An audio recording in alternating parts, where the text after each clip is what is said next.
Halo teman-teman, hari ini saya punya Marshall Monitor 3 headphones dan saya akan menunjukkan kepada kalian cara melakukan factory reset. Pertama, kalian perlu membuka pengaturan di ponsel kalian dan di sini pilih Bluetooth. Sekarang lepaskan pasangan kedua headphone kalian dan juga monitor 3 LE ini. Lepaskan pasangan dan lepaskan pasangan. Sekarang, kalian harus memastikan bahwa headphone kalian dalam keadaan menyala. Jadi, perhatikan lampu kecil ini. Tekan dan tahan tombol M yang ada di sini.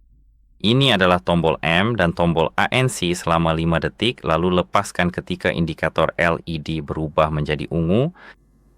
Sekarang, seperti yang bisa kalian lihat, factory reset kita sudah selesai. Sampai jumpa.